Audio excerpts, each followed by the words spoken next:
자, 여러분 안녕하세요. 자, 오늘은 지난 시간에 뒤를 이어서 이제 계속해서 이제 자유주의의 확산과 관련된 내용에 대해서 나폴레옹 전쟁 이후에 유럽의 상황이 어떻게 진행되었었는지에 대해서 계속해서 살펴보도록 하겠습니다. 참고적으로 얘기한다고 한다면 선생님은 분명히 여러분들 모든 수업들을 여러분들이 학교를 나오는 그 순간까지 계속해서 수업을 하긴 할 겁니다. 하지만은 이후 그렇게 했다고 하더라도 뒤에 부분에 대해서 진도를 더 나갈 수가 없는 상황이기는 해요. 그래도 선생님이 일단 올릴 수 있는 데까지 웬만하면 전부 다 뒷부분에 대한 것은 일단 유튜브를 통해서라도 다 올려놓도록 할 테니까 여러분 중에서 이 뒷부분의 역사에 대해서 계속해서 수업을 듣고 싶다라고 하는 학생은 시간 난다고 한다면 선생님 유튜브 채널로 들어와서 그래서 여러분들이 한번 확인을 해주도록 하기 바랍니다. 계속해서 수업을 진행을 하도록 하겠습니다. 자, 먼저 3번 자유주의가 확산하다 에서부터 이제 세 번째 내용까지 영국에서 참정권의 운동, 참정권 확산 운동이 어떻게 시작되었었는가 이거에 대해서 이제 계속해서 진행을 하도록 하겠습니다. 먼저 1번 자유주의의 확산. 결과적으로 먼저 이제 여러분들이 알아줘야 될 것이 자유주의라고 하는 것은 도대체 무엇을 말하는 것인가에 대해서 여러분들이 일단 알아줄 필요가 있겠습니다. 먼저 본다고 한다면 자, 자유주의라고 하는 것은 개인의 자유와 권리, 그 다음에 재산권을 지키려는 사상입니다. 즉, 이 시대 때에 바로 떠오르는 계층이었었죠. 이 시민층들이 사실상 이 시대 때에 갖고 있었던 것이 무엇입니까? 여러분들, 제 1개국가, 2개국가, 3개국 중에서 시민층이 갖고 있었던 것이 무엇이에요? 바로 재산이었었죠. 돈이었단 말입니다. 근데 결과적으로 또 한 가지 이때 당시에 신분제의 압박에 의해 가지고서 말 그대로 제3계층의 경우에는 모든 것을 부담하지만 모든 것을 아무것도 할 수 없는 계층이었었잖아요. 근데 그런 상황이 전 국민의 98%가 그런 식의 삶을 산다는 것은 되게 불합리한 거 아니겠습니까? 이런 부분 때문에 바로 이 시민계층들은 자신들의 자유와 권리와 재산권을 지켜줄 수 있는 정부가 만들어지긴 것을 일단 원했었던 것입니다. 자신들이 마음껏 경제생활을 할 수 있고 그 다음에 자신이 기본적으로 제1계급과 제2계급에 해당되는 사람들에게 침탈을 받지 않을 수 있는 그런 권리라든가 그 다음에 자신의 재산에 대한 그런 특별한 권리 같은 것을 지켜나갈 수 있기를 원했었던 건 측면이 있었던 겁니다. 바로 이런 것에 대한 즉 개인의 자유와 권리와 그 다음에 재산을 지켜야 한다라고 하는 건 생각을 바로 이 시민층을 중심으로 해가지고서 이제 이 주장을 하게 되는 사람들이 등장하게 되었었고 이런 사람들이 이때 당시에 바로 대거 자신들의 생각을 지지를 해주는 그런 사상이라 볼 수 있었던 자유주의라고 하는 것을 적극적으로 수용해 나가려고 하는 모습을 보여주게 됩니다. 여기 보이다시피 기본적으로 이 자유주의의 내용에서는 신분차별, 이 신분에 따라서 뭐 누군 특수하게 무슨 특별대우 같은 걸 받는다든가 그 다음에 사유재산 같은 것을 함부로 빼앗는다든가 그 다음에 상공업의 자유라든가 이런 것들을 이제 못하게 만들거나 누굴 또 독점을 하게 하거나 차별을 주거나 하는 그런 식의 사태가 벌어지지 않도록 하기 위해서 노력을 하게 되었던 것이죠. 근데 문제는 뭐냐면 그렇게 하려고 한다면은 당연히 정치를 시민계층이 해야 되는 것이고 이때 당시에 정치는 사실상 의회를 중심으로 해가지고서 운영되는 경우가 되게 많았었기 때문에 또한 의회가 국왕권보다 좀 더 강화가 되어야 된다고 하는 거 생각이 되게 강했었기 때문에 그렇기 때문에 그들의 경우에는 왕까지도 죽였던 거잖아요. 실제로. 자, 그 다음에 또 한 가지는 바로 선거권을 확대, 즉 자기네들이 원래는 주로 이제 3계급의 가장 소수 엄청나게 재산 많은 사람들 일부하고 그 다음에 2계급의 대부분의 사람들 즉 귀족들 그리고 1계급에서 성직자들에 해당되는 그런 사람들 이런 사람들만을 대상으로 해가지고서 선거권이 주어졌었는데 문제는 뭐냐 이 사람들이 바로 정치에 자기네들 대표해가지고서 의회에 나간 다음에 자기들의 이익만을 지키기 위해서 이런 정치를 해나가는 경우가 되게 많았단 말입니다. 결과적으로는 시민계층의 경우에는 엄청나게 재산을 모지 않는다고 하더라도 어느 정도의 재산을 갖고 있는 사람들의 경우에는 자신들의 그런 권리라든가 자유라든가 이런 것들을 보장해 줄 수 있는 자신들만의 대표가 필요했던 것이고 그들은 지속적으로 바로 이 정부에게 선거권을 확대하기를 원한다라고 하는 것을 주장하는 모습을 보여주게 됩니다.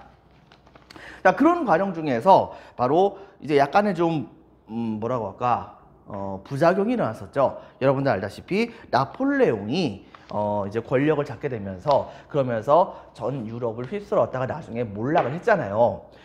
이때 당시에 전 유럽에 있는 모든 국가들은 바로 제2의 나폴레옹이 나오는 것을 극도로 꺼려 했었습니다. 때문에 당시에 빈체제에서는 바로 나폴레옹과 같은 사람을 빼버리고 그 다음에 프랑스를 나라를 없애는 것은 아니었었지만 이때 당시에 유럽의 모든 국가들이 나폴레옹이 있기 전에 국경선을 전부 다 돌아가게 만든 다음에 그거에 따라 가지고서 이제 각 지역의 모든 국가의 통치 제도 자체를 옛날의 시스템으로 돌려버리는 그런 국제 질서를 확립을 하게 되죠. 이 국제 질서를 뭐라고 합니까?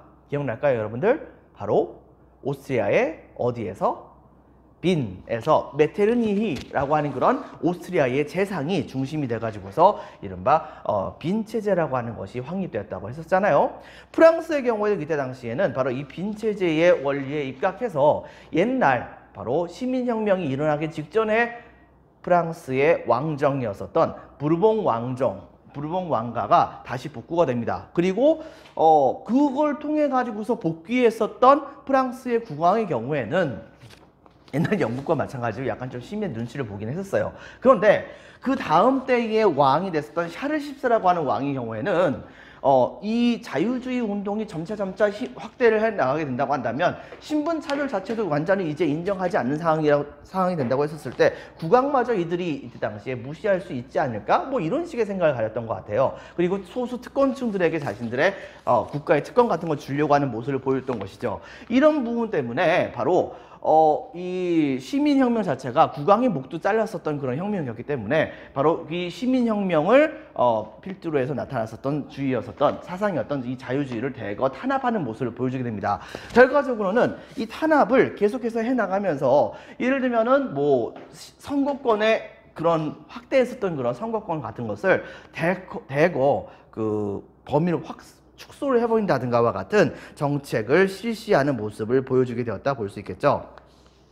자, 이런 부분 때문에 파리에 있었던 그 시민들의 경우에는 옛날에 자기네들이 가지고 있었던 그런 권리를 국왕이 함부로 뺏는다. 참을 수가 없잖아요. 여러분들 알다시피 줬다가 뺏는 것은 얼마나 치사한 일이고 얼마나 짜증나는 일입니까? 거기다가 이미 자유라고 하는 것이 어떤 것인지 알고 권리라고 하는 것이 어떤 것인지 아는 그런 시민들에게 다시 너희들이 갖고 있는 자유와 권리를 뺏어가겠다라고 얘기한다면 그 말을 제대로 들어줄 사람이 어디 있겠습니까? 결과적으로 어떻게 벌어졌느냐? 바로 파리의 시민들이 중심이 돼가지고서 이른바 바로 7월 혁명이 1830년대에 처음으로 이제 시작이 되게 됩니다. 그 결과 이때 당시에 샤를 10세는 쫓겨나게 돼요. 근데 이제 문제가 뭐가 생기게 되냐면 시민들은 다시 공화정을 만들까도 고민을 해봤었어요. 그런데 이제 문제는 주변에 있던 모든 나라들이 전부 다 군주가 있는 국가들이었었는데 프랑스만 갑자기 공화정으로 바뀐다? 그렇다고 한다면 주변에 있는 국가들은 전부 다가 이 프랑스를 의심의 눈초리로 보게 되는 거예요. 즉 제2의 나폴레옹 같은 사람이 또 등장하지 않을까. 그래서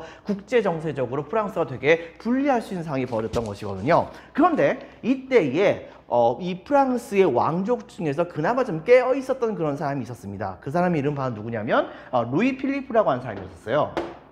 이 루이 필리프가 적극적으로 시민들이 요구했었던 그런 요구사항은 정당하다. 그리고 내가 당신들이 요구하는 사항들을 전부 다 들어줄 수 있다. 라고 하면서 앞장서게 되자 많은 시민들은 이때 당시에 급격한 그런 혁명을 이끌어내가기보다는 입헌군주국, 군주가 있는 그런 형태에서 헌법에 의해서 군주의 권한을 통제할 수 있는 그런 형태의 국가 시스템을 만드는 것이 훨씬 더 합리적이라고 생각을 했던 것입니다. 때문에 그때 당시에 입헌군주제 헌법을 만들면서 그러면서 루이 필리프를 프랑스의 국왕으로 이제 인정을 하게 됩니다. 그렇게 하고 그 다음에 이때 당시에 시민층과 노동자 계급들이 주도를 해가지고서 이 혁명을 이끌었기 때문에 그 과정 중에서 시민층과 그 다음에 노동자 계급들의 목소리가 되게 많이 커졌겠죠. 자, 그렇게 되면서 이들은 바로 이 7월 혁명을 통해 가지고서 선거권의 확대를 엄청나게 요구를 하게 됩니다. 욕을 하게 되었고, 루이 필리프는 그것을 조금씩 들어주고 있던 그런 상황이 되었던 것이죠. 하지만 그 확대는 노동자 계층까지 확대됐던 것은 아닙니다. 개혁적인 국왕이라고 여겨졌었던 루이 필리프는 생각보다는 그렇게 많은 개혁을 했었다고 생각되어지지 않아요. 그러다 보니까 하늘 끝까지 솟아올랐었던 루이 필리프의 그런 인기는 나중에 가서 이제 점차 떨어지게 됩니다. 참고적으로 프랑스에서 바로 이렇게 자유주의적인 입장에서 바로 이렇게 혁명이 일어나게 되니까 이것에 따라 가지고서 우리들도 한번 이제 새로 우리들만의 국가를 한번 만들어 보자라고 하는 그런 과정 중에서 이때 당시에 오스만 튀르크의 통치를 받고 있었던 지역, 바로 고대 그리스가 있었던 그 지역 있죠. 그리스 지역에 있었던 사람들이 이제 오스만 튀르크의 통치에 반대해가지고 반란을 일으키게 되는데, 그런데 여기에 실제로 유럽에 있는 국가들은 그리스가 유럽의 일부에 포함되는 나라임에도 불구하고 여기에 개입을 하지 않으려고 했었어요. 하지만은 당시에 유럽의 자유주의를 신봉했었던 많은 사상가들이 우리가 바로 곰곰이 생각을 해보면 우리들의 문화의 원류는 그리스에서부터 시작됐는데, 이들이 오스만 튀르크의 통치를 받는다라고 하는 것은 유럽민들의 정신적인 고향이 다른 나라의 통치를 받는 것에 해당되는 것이다 라고 생각을 해가지고서 남의 나라의 전쟁에 유럽의 굉장히 많은 지식인들과 그 다음에 자유주의자들이 대거 같이 가담해가지고서 오스만 튀르크에 저항하는 그런 그리스 독립을 부르짖는 독립운동을 벌이게 됩니다. 그 결과 이 독립전쟁에서 최종적으로 그리스가 승리를 하게 되죠. 그 다음에 네덜란드의 통치를 받고 있었던 벨기에. 근데 이제 벨기에 지역은 네덜란드 지역은 이제 뭐라고 할까, 신교도를 믿는 그런 지역이었는데, 벨기에 지역의 경우에는 주로 천주교를 믿는 경우가 되게 많았었어요. 그런데 네덜란드에 있었던 그런 사람들이 중심이 돼가지고서 벨기에를 통치해 나가는 그런 모습을 보여주게 되자, 이때 당시에 신교도에 대한 우대로 인해 가지고서 벨기에 사람들이 이거에 대해서 굉장히 많은 반감이 일어나게 됐었던 것이죠. 그러다가 바로 이때 당시에 이 파리 지역에서 7월 혁명이 일어났다는 소식이 전달이 되게 되자, 이 지역에 있던 사람들은 자신들이 그렇게 압제를 받고 있다는 생각에 대대적으로 들고 일어나게 되었고, 바로 지금 현재 우리가 알고 있는 벨기에라고 한 나라를 만들게 됩니다. 이 점을 여러분들이 같이 기억을 해주기 바랍니다. 자, 그 다음에 이제 2월 혁명에 대해서 살펴보도록 하겠습니다. 먼저 2월 혁명에서는 좀 전에 선생님이 설명했다시피 재산에 따른 선거권을 부여했었던 그런 측면이 있었던 것이죠. 물론 이전의 재산에 따라서 이전에 이제 줬었던 선거권의 범위보다는 훨씬 더 넓은 범위로 이때 당시에 선거를 할 수 있는 권리를 이 루이 필리프가 주긴 했었습니다. 하지만 문제는 뭐냐, 실제로 시민들이 만족할 만큼에 해당하는 그런 선거권의 확대를 이루지는 않았었던 것이죠. 당시에 실제로 이 혁명을 일으켰던 시민들과 노동자들, 특히 이 노동자들 같은 그런 사람들의 경우에도 이거에 대한 불만들이 굉장히 많이 있었던 겁니다. 때문에 그들은 이때 당시에 국가에게 자신들의 목소리를 낼 수 있는 대표를 뽑을 수 있도록 선거권을 달라고 하는 시위가 연일 이루어지게 됐었어요. 자, 근데 이제 문제는 뭐냐면, 선거권을 갖고 있는 사람들의 경우에는 자신들이 갖고 있는 그 특권이라 볼 수 있는 이 선거권이 훨씬 더 재산이 적었던 사람들을 위해서 확대된다고 한다면, 자기들의 이익을 대표할 수 있는 대표를 그만큼 국회에게 덜 보낼 수밖에 없는 상황이 되는 거 아니겠습니까? 이렇게 되다 보니까는 바로 이렇게 선거권 확대하는 것을 되게 안 좋아했었어요. 하지만 문제는 뭐냐? 여러분 생각해 보세요. 재산이 한 국가에서요, 재산이 많은 사람이 많습니까? 재산이 적은 사람이 더 많습니까? 당연히 재산이 적은 사람이 훨씬 더 많죠. 그래서 그런 것일까요? 선거권의 확대를 좋아하지 않는 사람들의 경우에는 교육을 많이 받았을지는 모르겠지만 그 숫자는 이 선거권을 받지 않았던 사람들의 숫자보다 훨씬 더 적었었습니다. 자, 때문에 바로 이 시민들과 그 다음에 노동자들은 계속해서 연일 시위를 하면서 루이 필리프에게 바로 선거권을 확대해달라고 요청을 엄청나게 많이 하게 됐던 것이죠. 그러다가 결과적으로는 루이 필리프가 이것을 인정을 하지 않게 되자 다시 한번 프랑스 파리 이쪽을 중심으로 해가지고서 시민들과 노동자들 같이 연합을 해가지고서 대대적인 그러한 혁명을 다시 한번 일으키게 돼요. 바로 이것을 그 유명한 2월 혁명이라고 얘기를 하는데요. 이 2월 혁명 때, 이때까지만 하더라도 나이가 많이 지극히 들어 있었던 바로 루이 필리프는 파리에 바로 바리케이트 같은 것이 많이 쳐지게 되자 그리고 또 한 가지 이 시민들이 들고 일어나 가지고서 다시 한번 프랑스 파리를 중심으로 해서 내전과 같은 그런 상황이 벌어지게 되자 스스로 나는 더 이상 프랑스의 왕을 해먹을 수 없겠구나 라고 해가지고서 스스로 퇴위를 하게 됩니다.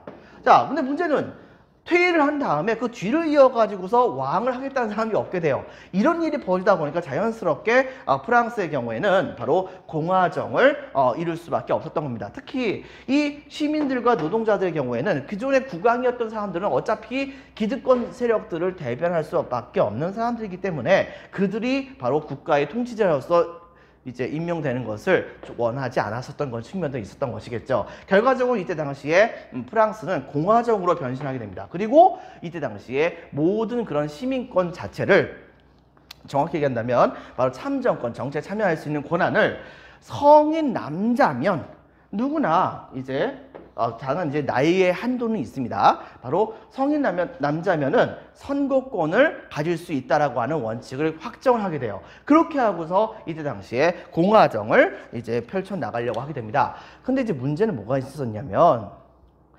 요때쯤에 갑자기 어떤 일이 벌어졌느냐? 갑자기 세인트 헬레나 섬에서 위대한 영웅의 유해가 프랑스로 들어오게 됩니다. 그 사람 이름 바로 누구냐? 바로 나폴레옹이었었죠. 근데 사람들은 이 나폴레옹에 대한 향수가 굉장히 강했습니다. 프랑스의 영광을 재현했던 사람이고 자유주의를 전 유럽으로 펼쳐나갔었던 건 사람이기 때문에 나폴레옹에 대한 향수가 굉장히 깊었었는데, 근데 이때 솔직히 말하면 나폴레옹하고는 조금밖에 바로 피가 섞이지 않았던 사람이라고 하죠. 바로 나폴레옹의 조카라 볼 수 있었던 루이 나폴레옹이라고 하는 사람이 나폴레옹에 대한 향수로 지극히 젖어 있었던 그런 프랑스 사람들에게 대통령 선거를 할 때 갑자기 짠하고 나타나요. 나타나가지고서는 나폴레옹 시대 때에 바로 나폴레옹의 카리스마를 흉내를 내면서 바로 나폴레옹의 아류로서 활약을 하는 모습을 보여주게 됩니다. 그리고 자신을 대통령으로 뽑아달라. 그리고 나폴레옹 시대 때에 바로 영광을 재현하도록 하겠다라고 얘기했었고요. 바로 여기에 엄청나게 열광했었던 바로 이 프랑스의 국민들은 바로 이 루이 나폴레옹을 대통령으로 선출하는 모습을 보여주게 됩니다. 자, 어쨌든 간에 2월 혁명이 딱 일어나게 되자 자, 이 시대 때는 다른 지역으로 그 혁명의 소식이 전파되는 것이 예전보다 더 많이 빨라지긴 했습니다. 한 1개월 정도 후에 이 프랑스 옆에 있었던 나라가 대표적으로 오스트리아라든가 그 다음에 프로이센과 같은 그런 나라가 여기에 포함됐었잖아요. 보이다시피 오스트리아 이쪽이고 프로이센 이쪽인데, 그런데 여기서 프랑스에서 2월 혁명이 딱 터지게 되었다는 건 얘기가 있게 되자 당시에 오스트리아하고 프로이센의 경우에도 바로 이 오스트리아 안에서도 그렇고 프로이센 안에서도 그렇고 이른바 자유주의자들이 있었습니다. 이 사람들이 중심이 돼가지고서 대대적인 그런 혁명을 일으키게 되었었고, 이때 당시에 오스트리아에서는 바로 프랑스의 2월 혁명의 여파로 3월 혁명이 일어나게 되고, 그 다음에 프로이센에서도 역시 3월 혁명이 일어나게 됩니다. 특히 오스트리아의 경우에는 옛날 체제로 돌아가자고 했었던 빈 체제를 주도했었던 오스트리아의 재상 메테르니히가 바로 복고주의를 표방해가지고 옛날로 돌아가자고 하는 그런 시스템을 전 유럽에 강요하고 있던 상황이었는데 이 심장부에서 반란이 일어나게 된 거예요. 이렇게 되다 보니까 결과적으로 어떤 일이 벌어지게 되느냐, 바로 이 메테르니히는 한밤에 도망을 갈 수밖에 없게 됩니다. 그리고 오스트리아는 좀 더 개혁적인 그런 형태의 정부가 세워질 수밖에 없는 상황이 벌어지게 됐던 것이죠. 메테르니히는 망명하면서 이걸로써 사실상 빈체제는 무너지게 됩니다. 그렇게 됐다는 것을 여러분 같이 기억을 해주기 바랍니다. 자, 그래서 내용을 보면 다음과 같은 것을 우리가 볼 수가 있겠습니다. 7페이지, 프린트 7페이지 보면 1번 자유주의의 확산, 별표 2개, 교과서는 116페이지에 해당됩니다. 자, 자유주의의 확산, 동그라미 1번 개인의 자유, 빈칸에 적겠습니다. 자유, 개인의 자유와 권리, 동그라미 1번, 동그라미 2번, 그 다음에 재산권을 지키려는 사상인으로서 밑줄 치겠습니다. 나폴레옹의 정복 전쟁으로 전 유럽에 바로 이 프랑스 혁명의 이념이 펼쳐나가게 됐던 것입니다. 나폴레옹은 그 지역을 정복을 하면서 그 지역의 프랑스 혁명의 이념을 확산시킨 것이었죠. 이 과정 중에서 동그라미 2번 시민계층, 동그라미 1번 신분차별을 폐지하자고 주장합니다. 동그라미 2번 사유재산을 사유재산을 바로 보호하기 위해서, 동그라미 3번 상공업 활동의 자유를 위해서 바로 다시 한번 또 동그라미 1번 치겠습니다. 자유주의 수용, 자유주의 수용 밑줄. 그 다음에 동그라미 2번 선거권의 확대를 주장하게 됩니다. 시민계층을 대변할 수 있는 대표를 뽑기 위해서다 볼 수 있겠죠. 결과적으로는 빈체제는 이런 것을 원하지 않았었지만은 바로 이것에 대해서 계속해서 시민계층들은 저항을 하는 모습을 보여주게 됩니다. 그것에 대해서 빈체제의 탄압에 대해서 저항을 하는 과정 중에서 일어났던 대표적인 사건이 바로 7월 혁명이죠. 별표 2개.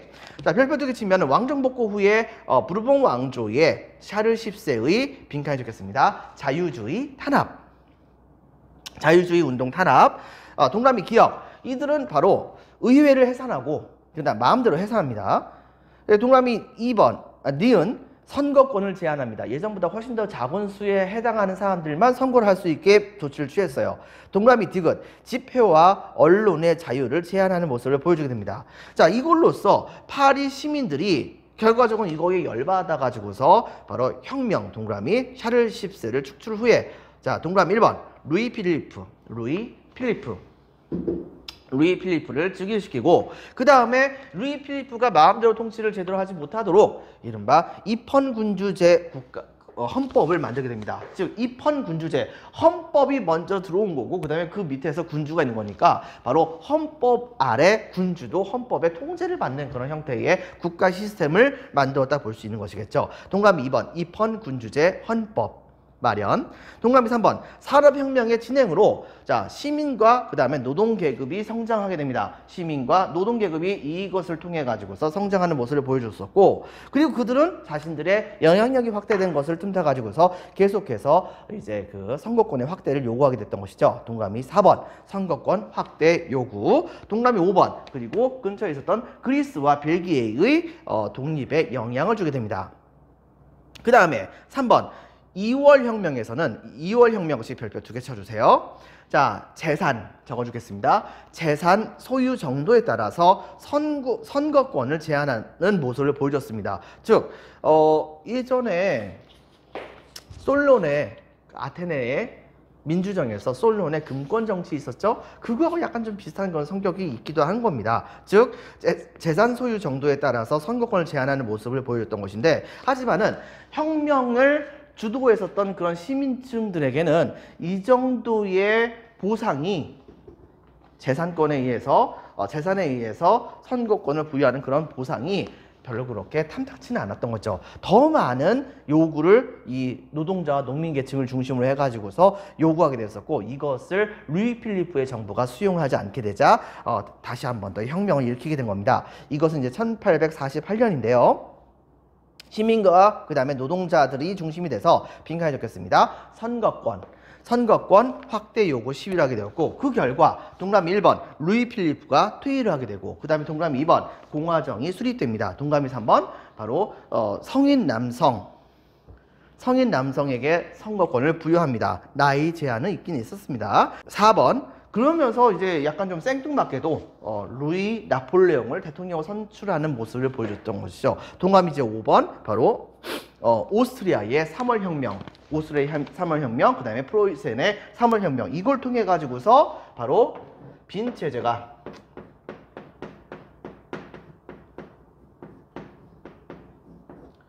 붕괴가 되는 모습을 보여주게 되었다라고 하는 것을 여러분들이 기억을 해주기 바랍니다. 자, 그 다음에 영국의 참정권 확대 운동에 대해서 살펴보도록 할게요. 보다시피 여러분들 유럽은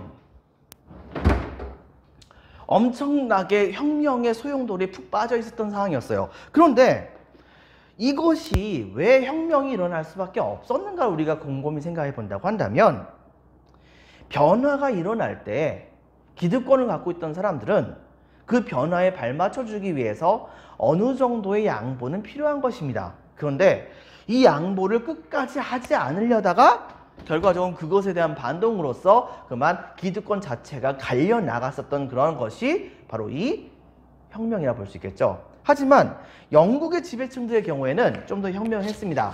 즉 어차피 사회의 변화가 막을 수 있는 것이 아니라고 한다면 그때 당시에 영국의 경우에는 바로 그 사회의 변화 요구를 시민들이 혁명을 일으키지 않을 정도로 그 정도로 어느 정도 양보를 해줄 수 있는 인내심이 있었던 것이죠. 지배계층들의 경우에는.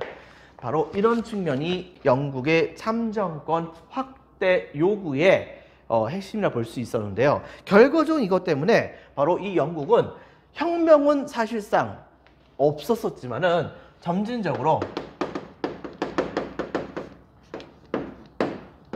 개혁을 이뤄나가는 모습을 보여주게 됩니다. 피를 흘리지 않았다는 거죠.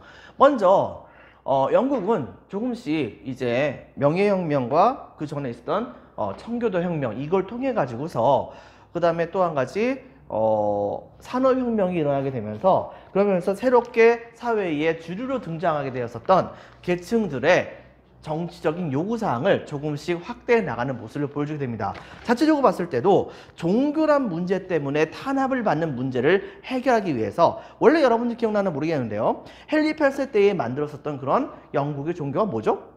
바로 성공이었었죠. 여러분들 영국 국교회라고도 합니다. 그런데 문제는 뭐냐? 그 과정 중에서 영국 국교회가 있었지만은 그 안에 카톨릭을 믿는 사람들도 또 있었고 또 하나는 청교도를 믿는 사람들도 있었거든요. 그런데 당시에 청교도를 믿는 사람들이 주가 돼가지고서 청교도 혁명을 일으키긴 했었지만 근데 곰곰이 생각해 본다고 한다면 종교라고 하는 것 때문에 바로 특정 사람들의 권리를 탄압한다는 것은 말이 안 되는 거잖아요. 그리고 또 한 가지 종교하고 돈은 별 관계가 없습니다. 때문에 바로 이 영국의 경우에는 산업혁명을 일으키면서 산업자본가가 권력을 갖게 되고 여러 가지 측면에서 바로 자유주의를 숭상하는 과정 중에서 모든 개인의 자유, 권리 이런 것을 숭상하는 과정 중에서 종교라고 하는 문제 때문에 바로 카톨릭 교도들을 차별한다 이라고 하는 것은 잘못된 것이라고 하는 것을 나중에 스스로 인정하게 됩니다. 그래가지고서 카톨릭 교도들에 대해서 이때 당시에 굉장히 많이 이전에까지만 하더라도 굉장히 많이 차별을 했었었는데 이것을 일단 폐지를 해요. 그 다음 또 한 가지 어린이와 부녀자에 대한 노동시간들을 제한하는 모습을 보여주게 됩니다. 즉 굉장히 조그만 아이들의 경우에는 학교를 가거나 적어도 집 안에서 보호를 받아야 되는 것이 원칙이잖아요. 그런데 당시에 이 유럽에서 영국에서 산업혁명이 일어나게 되면서 그러면서 이 노동법이라고 하는 것들이 그거의 산업혁명의 발달 속도에 따라서 따라가지 못하는 모습이 보여주게 되자 이때 당시에 산업자본가들은 바로 이 국민들을 최대한 이익을 벌 수 있는 수단으로 삼는 경우가 되게 컸었습니다. 그래가지고 원래는 이제 중세시대 때는 바로 어머니는 집안일을 돌보고 아버지는 밖에 나가서 일을 해가지고서 가족들이 먹고 살 수 있는 시스템이었는데 이제는 아버지 혼자 가가지고서 모든 걸 먹고 살 수 있는 상황이 못 되게 되자 바로 처음에는 어머니가 즉 부녀자가 공장에 또 같이 나가가지고서 일을 하고 그 다음에 이렇게 해가지고도 돈이 모자라게 되니까는 바로 깐난장이 애기들도 이때 당시에 부모를 따라가지고서 공장에 같이 취직을 해야지만이 그 가족들이 먹고 살 수 있는 그런 상황이 되게 되는 거예요. 하지만 여기 보이다시피 어린이라든가 부녀자는 성인 남성보다 힘이 센 건 아니잖아요. 그리고 또 남성 우대하는 그런 측면도 되게 컸기 때문에 이것 때문에 당시에 부녀자의 경우에는 바로 성인 남성의 임금보다 훨씬 더 낮은 수준에 해당되는 임금을 받을 수밖에 없었고요. 어린이는 더 말할 필요가 없었던 것이죠. 그런데 여기에서 만약에 사고가 일어나가지고서 부녀자가 목숨을 잃거나 불구가 되거나 혹은 어린이가 목숨을 잃거나 불구가 된다고 했을 때 이것을 보장할 수 있는 건 부분이 없었단 말입니다. 그리고 또 한 가지 이렇게 되면서 시장에 부녀자와 애들과 그 다음에 성인 남성들 다 한꺼번에 노동시장에 들어오게 되니까 결과적으로 노동력이 너무나도 싸지게 되는 거잖아요. 노동력의 가격이 너무 싸지게 되다 보니까 산업자본가들은 노동력들을 그런 식으로 많이 수급을 해가지고서 그 돈을 가지고서 자신들의 배를 너무 많이 불리는 모습을 보여주게 됐던 것이에요. 그런데 문제는 뭐냐? 이때 당시에 공장에서 생활하는 모습들이 너무 비참할 정도로 엄청나게 사회에 커다란 문제가 되는 이슈를 자아내게 됩니다. 굉장히 많은 아이들이 어렸을 때 발이 잘려 나가고 목숨을 잃고 부녀자도 마찬가지고요.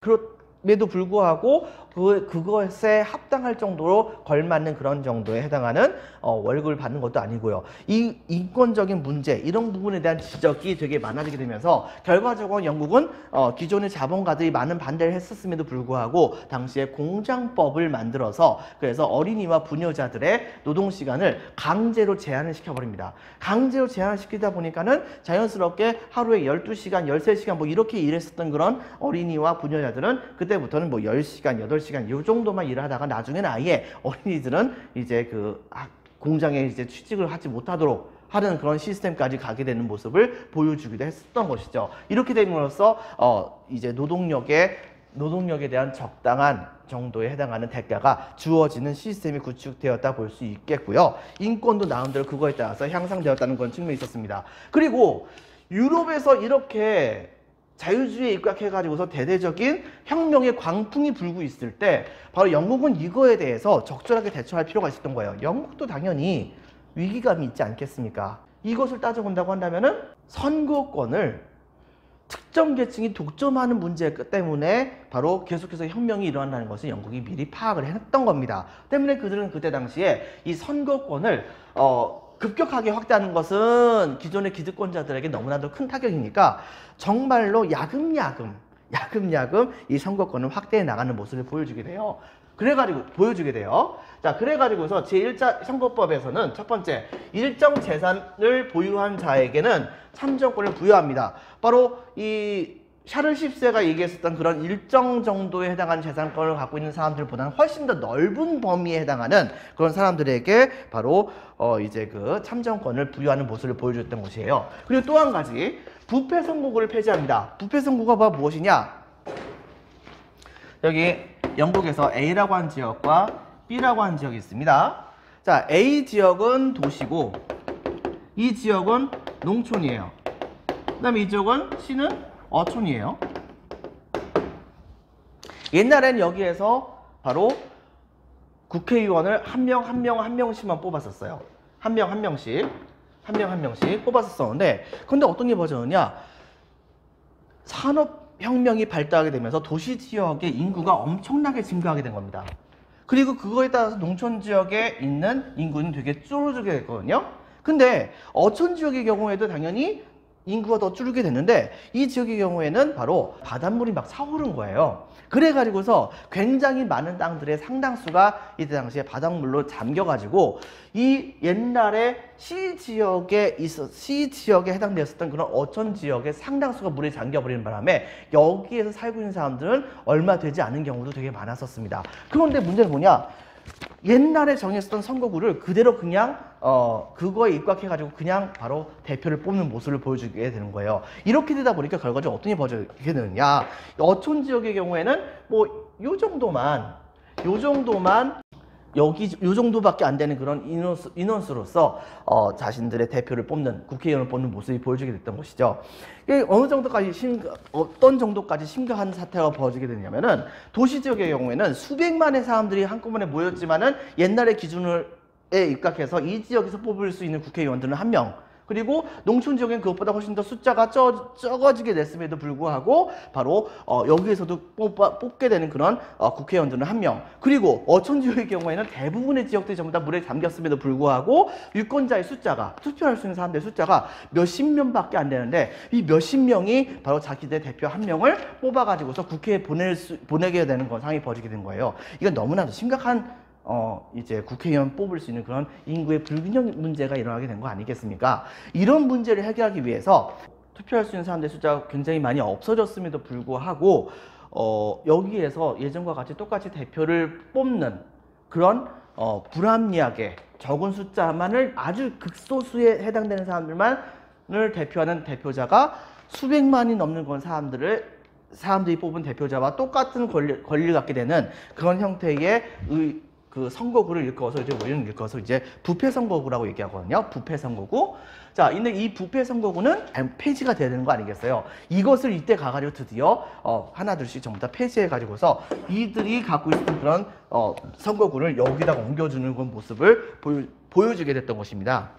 이런 식으로 해가지고서 부패 선거를 폐지해 나가게 되었고, 시간이 흘러갈수록 이것을 점차 확대를 해서 나중에 가서는 5차 1928년에는 남녀 보통 선거권이 이루어지게 됐었고, 그 다음에 1969년에 6차에 가가지고서는 18세 이상에 해당되는 사람들에게 전부 다 선거권이 주어지는 개혁까지 이루어지게 됩니다. 이러면서 조금씩 자신들의 선거권을 행사할 수 있는 사람들의 대상을 확대해 나가는 모습을 보여주게 되었다 볼 수 있겠죠. 하지만 이때 당시에 노동자들이 그렇다면 그렇게 개혁을 실시하는 그런 사람들의 주장을 그런 정책을 그대로 따라가기만 했느냐? 그건 아닙니다. 바로 차티스트 운동이라고 하는 것을 이때 당시에 펼쳐지게 돼요. 이 차티스트 운동은 노동자들이 유럽을 봤는데, 유럽에 있는 노동자들에게도 나중에 전부 다 이 선거권이 확대되는데 확대가 되었음에도 불구하고 선거권의 확대가 왜 영국에서 이루어지지 않느냐라고 하면서 나중에 이 노동자들이 중심이 돼가지고서 그들은 바로 인민헌장이라고 하는 것을 발표합니다. 인민헌장이라고 하는 것을 발표해요. 교과서는 117페이지도 나와 있는데, 바로 예를 들면 21세 이상의 모든 남자에게 선거권을 부여할 것, 그리고 유권자 보호를 위해서 비밀투표를 실시할 것과 같은 그런 식의 주장을 열심히 하게 되면서, 그러면서 자신들에게도 선거를 할 수 있는 권한을 달라라고 요구를 했었죠. 그리고 이들은 한꺼번에 모여가지고서 런던으로까지 행진하면서 자신들의 세를 과시하기도 합니다. 하지만은 이것은 결과적으로는 실패했어요. 영국 정부가 이걸 수용하지 않았던 것이죠. 하지만 영국 정부도 이것을 계속해서 내뒀다가는 나중에 혁명이 일어날 것이라는 것을 알게 되었던 것이죠. 때문에 이후의 선거구에서는 어쨌든 간에 이들의 요구를 조금씩 반영하는 모습을 보여주게 됩니다. 그리고 이것이 완수가 되게 되는 과정 중에서 자연스럽게 영국은 19세기에 들어와서는 전 세계에 있었던 모든 유럽 열강들 중에서 가장 강력한 열강으로서 전 세계를 제패하는 모습을 보여주게 됩니다. 그러면서 그들은 당시에 정책을 시행할 때 보수당과 자유당으로 나뉘어 가지고서 서로가 건전하게 상호를 비판하면서, 그러면서 이제 그 국가를 이끌어 나가는 그 정책을 이끌어 나가는 모습을 보여주게 되었고, 거기에는 바로 국가의 발전을 이끌어가고 있었던 산업 자본주의, 즉 산업이 발달하고 그거에 따라서 자본을 쌓은 그런 사람들이 중심이 돼가지고서 바로 국가의 발전을 도모하면서 경제 발전을 이뤄 나가는 모습을 보여주게 됩니다. 거기다 플러스 영국은 적극적으로 해외로 식민지를 많이 개척하게 되면서 이른바 해외 식민지의 확대의 모습을 보여주기도 했던 것이죠. 이런 점을 여러분 같이 기억을 해주시기 바라겠습니다. 바로 내용은 다음과 같습니다. 자, 4번 영국의 참정권 확대 운동, 바로 점진적인 개혁. 첫 번째, 개인의 자유와 권리 확대. 동그라미 1번, 가톨릭 교도에 대한 차별 폐지 밑줄. 동그라미 2번, 어린이와 부녀자의 노동시간을 제한하는 빈칸을 적겠습니다. 공장법 제정. 자, 별표 2개. 선거권의 확대에서는 자, 제1차 선거법의 개정 1832년 이것으로 동그라미 1번 도시 상공업자 계층까지 참정권이 확대가 되게 됩니다. 일정 재산을 보유한 사람들에게만 참정권을 부여하는 모습을 보여주게 됐고요. 동그라미 2번 부패 선거구. 자, 부패 선거구 이거를 폐지했다고요. 자, 그 다음에 이후 여러 차례 걸친 선거법 개정으로 노동자 계층에까지 선거권이 확대가 되게 됩니다. 자, 그 다음에 자, 차티스트 운동 빈칸에 적겠습니다. 차티스트 운동 별표 2개 중요합니다. 자, 재산에 따른 선거권 부여에 반대해서 노동자 동그라미, 자, 빈칸에 적겠습니다. 인민헌장. 보통 비밀선거의 원칙 같은 것을 내세웠었던 인민헌장이라고 하는 바로 선거권의 원칙 같은 것을 내세우면서 바로 자신들에게 선거권을 확대해달라고 요구하면서 시위했었습니다. 하지만 결과적으로 정부의 박해로 실패는 했었으나 이후 밑줄 치겠습니다. 선거법 개정 때마다 조금씩 반영된 밑줄. 그 다음에 별표 하나, 19세기 영국에선 동그라미 1번 보수당과 자유당 중심의 양당제 의회 정치 정착. 동그라미 1번, 동그라미 2번 산업자본주의 발달. 동그라미 2번, 동그라미 3번 해외 식민지 확대. 해가 지지 않는 나라. 이때 당시에 영국은 전 지구에 식민지를 갖고 있었기 때문에 어딜 가도 다 영국 식민지였습니다. 때문에 해가 지지 않는 나라고 하는 별명이 붙여지게 되었던 것이죠. 해가 지지 않는 나라, 바로 빅토리아 여왕 시기 때 이런 얘기를 듣게 되면서 최고의 전성기를 구가하게 됩니다. 자, 수고 많으셨습니다. 오늘은 여기까지 하겠습니다. 감사합니다.